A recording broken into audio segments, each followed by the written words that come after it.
ನಮಸ್ಕಾರ ಸ್ನೇಹಿತರೆ, ಎಲ್ಲರೂ ಹೇಗಿದ್ದೀರಾ?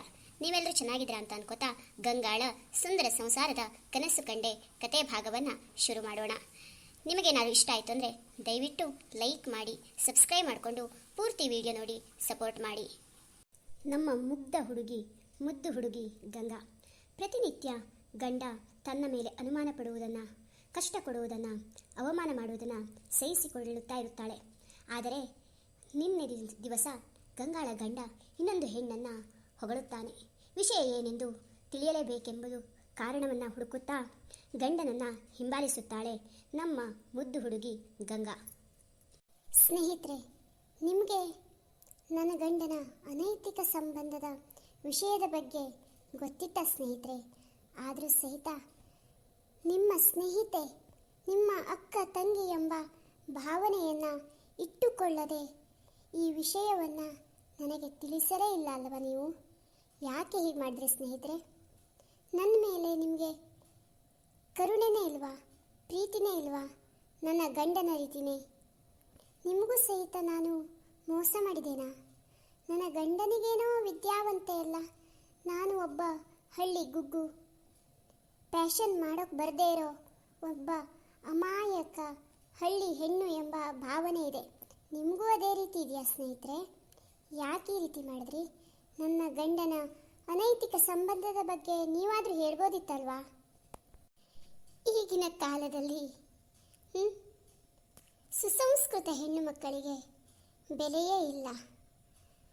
ಮಂಡೆ ಕಟ್ ಮಾಡಿ, ಐಬ್ರೋ ಮಾಡಿ, 3 ಇಂಚು ಮೇಕಪ್ ಮಾಡಿಕೊಂಡು, ತುಟಿಗೆ 6 ಇಂಚು ಲಿಪ್ಸ್ಟಿಕ್ ಬಡಿದು, ಕೈಗೆ ಬಳೆಗಳನ್ನು ಹಾಕ್ಕೊಳ್ಳದೆ, ಕಾಲಿಗೆ ಕಾಲುಂಗುರವನ್ನು ಹಾಕ್ಕೊಳ್ಳದೆ, ಹಣೆಗೆ ಹಣೆಬೊಟ್ಟನ್ನು ಇಟ್ಟುಕೊಳ್ಳದೆ, ಮದುವೆಯಾದಂಥ ಹೆಣ್ಣು ಮಕ್ಕಳು ಮಾಂಗಲ್ಯವನ್ನು ಧರಿಸದೆ, ಮೊಣಕಾಲು ಮೇಲ್ಗಡೆವರೆಗೂ ಬಟ್ಟೆ ಹಾಕಿ, ಐಲು ಪೈಲು ಮಾಡಿಕೊಂಡು, ಹೀಲ್ಡ್ ಚಪ್ಪಲಿಗಳನ್ನು ಹಾಕ್ಕೊಂಡು, ಪಿಜ್ಜಾ ಬರ್ಗರ್ ತಿಂದು, ಮಾಲು ಶಾಪಿಂಗ್ ಅಂತ ಮಾಡಿಕೊಂಡು ಇರುವಂಥ ಹೆಣ್ಣು ಮಕ್ಕಳಿಗೆ ಬೆಲೆ ಹೊರತು ನಮ್ಮಂತಹ ಸಾಮಾನ್ಯ ಹೆಣ್ಣು ಮಕ್ಕಳಿಗೆ ಇವತ್ತು ಬೆಲೆನೇ ಇಲ್ವಾ ಸ್ನೇಹಿತರೆ?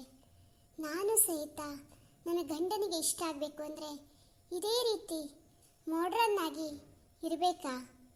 ಅಥವಾ ನನ್ನ ಗಂಡ ಮಾಡಿರೋದು ತಪ್ಪು, ಅವನನ್ನು ನನ್ನ ಹಾದಿಗೆ ತಂದು ನನ್ನ ಸಂಸಾರವನ್ನು ಸುಂದರಗೊಳಿಸ್ಕೊಳ್ಳ? ಏನು ಅರ್ಥವಾಗ್ತಾ ಇಲ್ವಲ್ಲಪ್ಪ ದೇವ್ರೆ. ದೋಣಿ ಸಾಗಲಿ ಮುಂದೆ ಹೋಗಲಿ, ದೂರ ತೀರವ ಸೇರಲಿ, ಬೀಸುಗಾಳಿಗೆ ಬೀಳುತ್ತೇಹಲಿ, ಎದೆಯ ಮೇಲ್ಗಡೆ ಹಾಯಲಿ. ದೇವ್ರೆ, ಎಂಥ ಪರಿಸ್ಥಿತಿಯನ್ನು ತಂದಿಟ್ಟಿದ್ಯಪ್ಪ ನನಗೆ. ಯಾವ ಶತ್ರುಗೂ ಈ ರೀತಿ ಪರಿಸ್ಥಿತಿ ಕೊಡಬೇಡಪ್ಪ ದೇವ್ರೆ. ಯಾವ ಜನ್ಮದಲ್ಲಿ ಮಾಡಿದ ಪಾಪಕ್ಕೋಸ್ಕರ ಈ ಜನ್ಮದಲ್ಲಿ ಶಿಕ್ಷೆಯನ್ನು ಕೊಟ್ಟಿದ್ಯಪ್ಪ, ಇಷ್ಟು ದೊಡ್ಡ ಶಿಕ್ಷೆ. ಯಾವ ಜನ್ಮದಲ್ಲಿ ಯಾವ ನವ ದಂಪತಿಗಳನ್ನು ದೂರ ಮಾಡಿದ್ದೀನೋ ಗೊತ್ತಿಲ್ಲಪ್ಪ.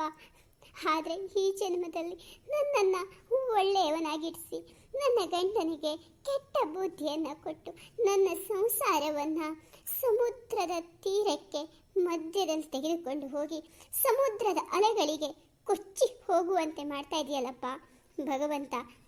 ಇದು ಯಾವ ತಪ್ಪಿಗಾಗಿ ಶಿಕ್ಷೆ?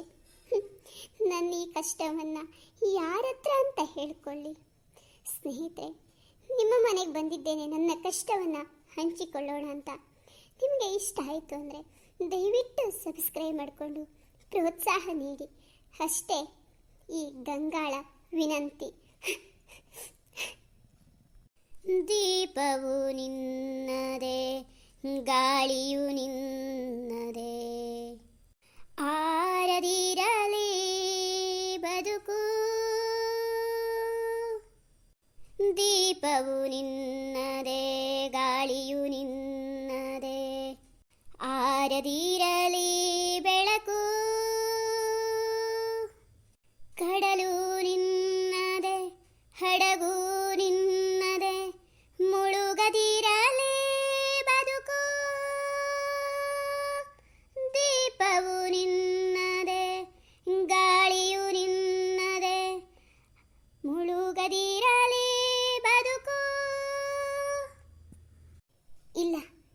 ಸಾಧ್ಯನೇ ಇಲ್ಲ.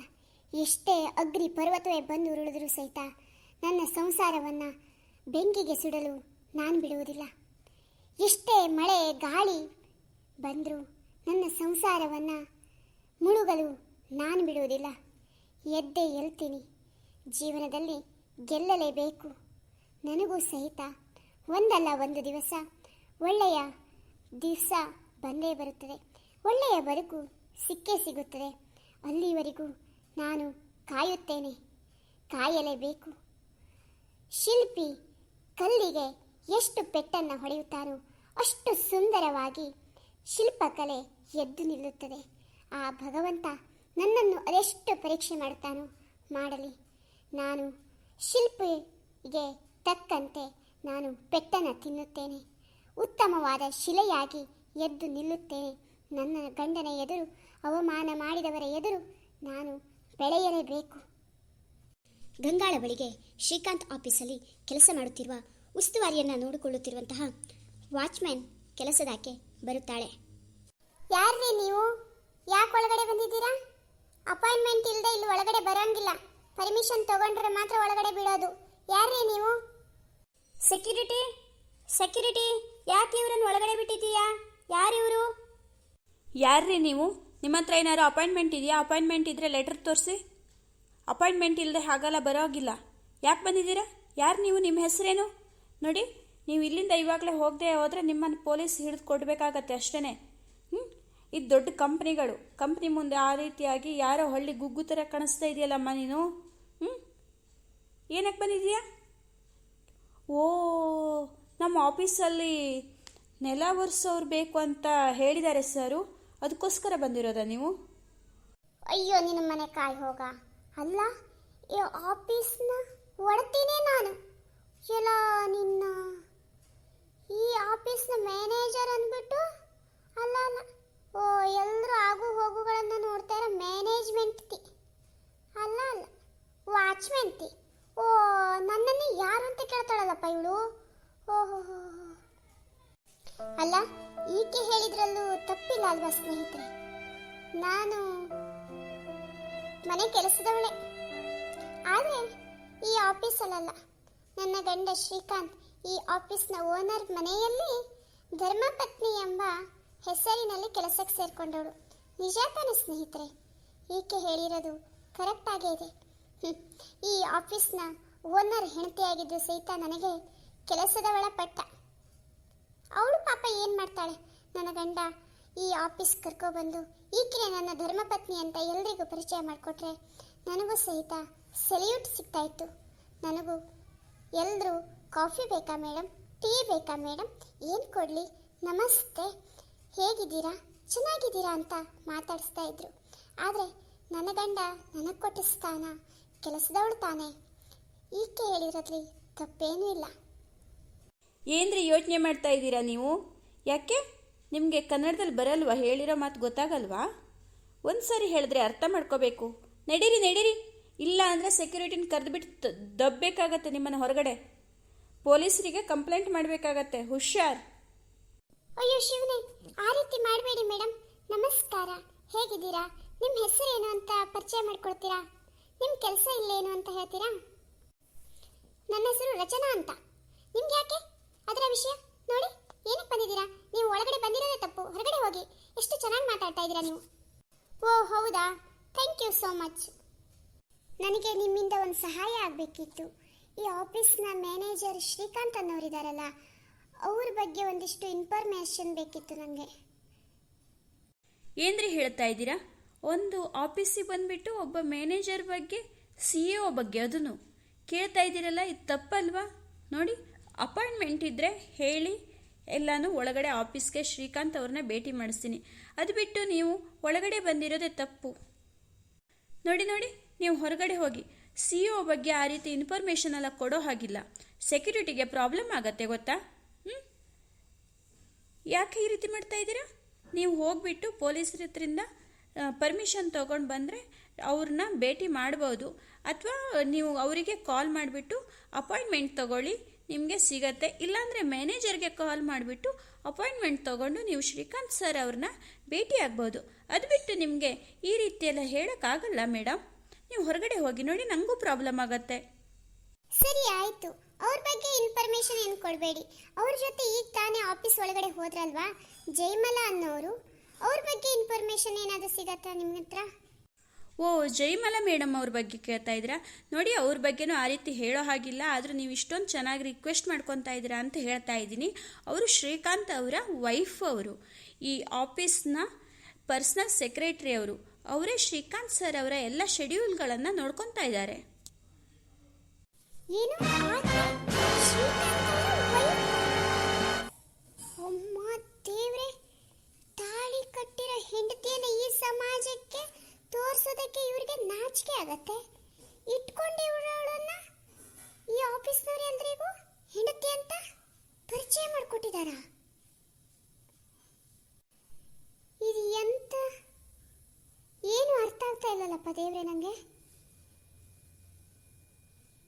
ಜಯಮಲಾ ಶ್ರೀಕಾಂತ್ ಅವರ ವೈಫಾ? ಕಾರಲ್ಲಿ ಬರಬೇಕಿದ್ರೆ ನಾವಿಬ್ರು ಮದುವೆ ಆಗಬೇಕು ಅಂತ ಬ್ಲ್ಯಾಕ್ ಮೇಲ್ ಅವಳು ಮಾಡ್ತಾ ಇದ್ದಾಳೆ.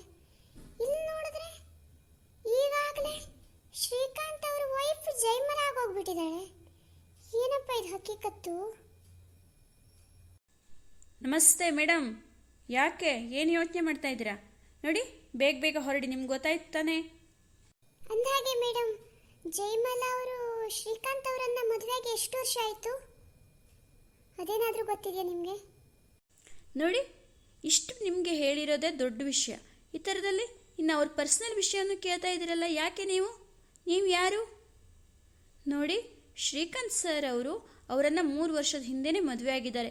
ಈ ಆಫೀಸ್ಗೆ ಮದುವೆ ಆದಮೇಲೆ ಜಯಮಲಾ ಮೇಡಮ್ ಅವರು ಬಂದಿರೋದು. ನೋಡಿ, ಹೊರಡಿ, ನನ್ನ ಕೆಲಸಕ್ಕೂ ನಿಮ್ಮಿಂದ ತೊಂದರೆ ಆಗತ್ತೆ. ಆಮೇಲೆ ದಯವಿಟ್ಟು ಪ್ಲೀಸ್, ಜಯಮಲಾ ಮೇಡಮ್ ಅವ್ರನ್ನ ಏನಾದರೂ ನೋಡಿಬಿಟ್ರೆ ಅಷ್ಟೇ ನನ್ನ ಕೆಲಸದಿಂದ ತೆಗೆದಾಕ್ಬಿಡ್ತಾರೆ. ಜಯಮಲಾ ಮೇಡಮ್ ಅವ್ರು ತುಂಬಾ ಸ್ಟ್ರಿಕ್ಟು. ಶ್ರೀಕಾಂತ್ ಸರ್ ಅವ್ರನ್ನ ಏನಾದರೂ ಒಂದು ಮ್ಯಾನೇಜ್ ಮಾಡ್ಬೋದು. ನೋಡಿ, ನೀವು ನನ್ನ ಕೆಲಸಕ್ಕೆ ಇದು ಮಾಡಿಬಿಡ್ತೀರಾ. ದಯವಿಟ್ಟು ಪ್ಲೀಸ್ ಹೊರಡಿ. ಓಕೆ ಓಕೆ ಮೇಡಮ್, ನಾನು ಹೊರಡ್ತೀನಿ. ಇನ್ನೊಂದು ವಿಷಯ, ಶ್ರೀಕಾಂತ್ ಅವ್ರ ತಂದೆ ತಾಯಿ ಯಾರು ಅಂತ ಏನಾದರೂ ಗೊತ್ತಿದೆಯಾ ನಿಮಗೆ? ನೋಡಿ ಮೇಡಮ್, ನೀವು ಒಳ್ಳೆಯವರು ಅಂತ ನಿಮ್ಮ ಹತ್ರ ಮಾತಾಡ್ತಾ ಇದ್ರೆ ಅದನ್ನೇ ತಪ್ಪಾಗಿ ತಿಳಿಸ್ಕೊತಾ ಇದ್ದೀರಾ ನೀವು. ಯಾಕೆ ಅವ್ರ ಪರ್ಸನಲ್ ವಿಷಯ ನಿಮ್ಗೆ ಅಷ್ಟೊಂದು, ನೀವು ಯಾರು ಅಂತಾನೆ ಗೊತ್ತಿಲ್ಲ? ಅಯ್ಯೋ ಪ್ಲೀಸ್, ಈ ವಿಷಯ ಒಂದು ಹೇಳ್ಬಿಡಿ, ನಾನು ಹೊರಟು ಬಿಡ್ತೀನಿ. ನಿಮ್ಗೇನು ತೊಂದರೆ ಆಗಲ್ಲ. ಯಾಕ್ರಿ ನನಗೆ ತೊಂದರೆ ಆಗಲ್ಲ? ಇಲ್ಲಿ ಮೂಲೆ ಮೂಲೆಗೂ ಇಂಚು ಜಾಗಕ್ಕೂ CC ಕ್ಯಾಮ್ರಾ ಹಾಕಿಟ್ಟಿದ್ದಾರೆ. 24 ಗಂಟೆ CC ಕ್ಯಾಮ್ರಾ ಅಲ್ಲಿ ರನ್ ಆಗ್ತಾ ಇರತ್ತೆ. ಹೀಗಿರುವಾಗ ನೀವು ಒಳಗಡೆ ಬಂದಿರೋದು ಗೊತ್ತಾಗಲ್ಲ ಅಂದ್ಕೊಂಡಿದ್ದೀರಾ? ನನಗೆ ಪ್ರಾಬ್ಲಮ್ ಆಗುತ್ತೆ. ದಯವಿಟ್ಟು ಪ್ಲೀಸ್ ಹೊರಡಿ ನೀವು. ದಯವಿಟ್ಟು ಪ್ಲೀಸ್, ನಿಮ್ಮ ಕೈ ಮುಗಿದು ಕೇಳ್ತೀನಿ. ಶ್ರೀಕಾಂತ್ ಅವ್ರ ತಂದೆ ತಾಯಿ ಬಗ್ಗೆ ಒಂದು ಮಾಹಿತಿ ಕೊಟ್ಟರೆ ಸಾಕು ಅಷ್ಟೇನೆ. ನೋಡಿ, ನೀವು ಒಳ್ಳೆಯವರು ಅಂತ ತುಂಬ ಚೆನ್ನಾಗಿ ರಿಕ್ವೆಸ್ಟ್ ಮಾಡ್ಕೊತಾ ಇದ್ದೀರಾ ಅಂತ ಎಲ್ಲ ವಿಷಯವನ್ನು ನಿಮಗೆ ಇನ್ಫಾರ್ಮೇಷನ್ ಕೊಡ್ತಾ ಇದ್ದರೆ ಅದನ್ನೇ ದುರುಪಯೋಗ ಪಡಿಸ್ಕೊಂಡು ಇನ್ನೊಂದು ಪ್ರಶ್ನೆ ಅಂತ ಮೇಲಿನ ಮೇಲೆ ಕೇಳ್ತಾ ಇದ್ದೀರಲ್ಲ ಮೇಡಮ್, ಇದು ಸರಿ ಅನ್ಸತ್ತಾ ನಿಮಗೇನೆ? ದಯವಿಟ್ಟು ಹೊರಡಿ. ನೋಡಿ, ಶ್ರೀಕಾಂತ್ ಸರ್ ಅವರಿಗೆ ಯಾರೂ ಇಲ್ಲ, ತಂದೆ ತಾಯಿ ಯಾರೂ ಇಲ್ಲ. ಅವರು ಅನಾಥಾಶ್ರಮದಲ್ಲಿ ಬೆಳೆದಿರೋರು. ಅವರು ಅನಾಥಾಶ್ರಮದಲ್ಲಿ ಗೋಲ್ಡ್ ಮೆಡಲಿಸ್ಟು. ಅವ್ರು ಚೆನ್ನಾಗಿ ಓದಿ ವಿದ್ಯಾಂತರಾಗಿ ಫಾರಿನ್ಗೆ ಹೋಗಿ ಕಲ್ತ್ಬಿಟ್ಟು ಬಂದಿರೋದಕ್ಕೆ ಕಣ್ರಿ ನಮ್ಮ ಇಂಡಿಯಾದಲ್ಲಿ ಇಷ್ಟು ಒಳ್ಳೆ ನಂಬರ್ 1 ಬಿಸ್ನೆಸ್ ಮ್ಯಾನ್ ಆಗಿ ಗೋಲ್ಡ್ ಮೆಡಲಿಸ್ಟ್ ಆಗಿ ಇಷ್ಟು ದೊಡ್ಡದಾಗಿರೋ ಕಂಪ್ನಿಯನ್ನು ಕಟ್ಟಿರೋದು ಕಣ್ರಿ. ಸಾವಿರಾರು ಜನಕ್ಕೆ ಅವ್ರ ಕೈ ಕೆಳಗಡೆ ದುಡಿತಾ ಇದ್ದಾರೆ, ಕೆಲಸ ಮಾಡ್ತಾ ಇದ್ದಾರೆ. ನೋಡಿ, ಜಯಮಲಾ ಮೇಡಮ್ ಅವರು ಅವ್ರ ಮಿಸ್ಸಸ್ಸು. ಅವ್ರು ಬಿಟ್ಟರೆ ಅವ್ರಿಗೆ ಬೇರೆ ಯಾವುದು ಫ್ಯಾಮಿಲಿ ಅಂತ ಇಲ್ಲ ಕಣ್ರಿ. ನೋಡಿ, ದಯವಿಟ್ಟು ನೀವು ಪ್ಲೀಸ್ ಹೊರಡಿ. ಗಂಗಾಳಿಗೆ ಈಕೆ ಆಡಿರುವ ಮಾತುಗಳು ಕೇಳಿ ಈಗಲೇ ಆಕಾಶವೇ ತಲೆ ಮೇಲೆ ಬಿದ್ದು ತನ್ನ ಪ್ರಾಣವೇ ಹೋಗಬಾರ್ದಿತ್ತ. ಈಕೆ ಆಡಿರೋ ಒಂದೊಂದು ಮಾತು ಕೇಳಿ ಆಕೆಯ ಮನಸ್ಸು ಕಲ್ಲಾಗೋಕ್ಕೆ ಶುರುವಾಗುತ್ತೆ, ಕರಗಿದಷ್ಟು ನೀರಾಗತ್ತೆ. ಬೆಂಕಿಗೆ ಹಾಕಿದರೂ ಸುಡುವ ಅನುಭವ ಕೂಡ ಈಕೆಗೆ ಗೊತ್ತಾಗದಷ್ಟು ಕುಸಿದು ಹೋಗುತ್ತಾಳೆ. ತಂದೆ ತಾಯಿ ದೇವರಂಥ ಸ್ವರೂಪದಲ್ಲಿ ಈಶ್ವರ ಪರಮೇಶ್ವರರ ರೀತಿ ಇರುವಂಥ ತಂದೆ ತಾಯಿಯೇ ಇಲ್ಲ ಎಂದು ಹೇಳುತ್ತಾರಲ್ಲ ನನ್ನ ಗಂಡ ಅಂತ ಯೋಚನೆ ಮಾಡುತ್ತಾಳೆ. ಅನಾಥಾಶ್ರಮದಲ್ಲಿ ಬೆಳೆದಿದ್ದೇನೆ ಅನ್ನುತ್ತಾರಲ್ಲ ಇವರು.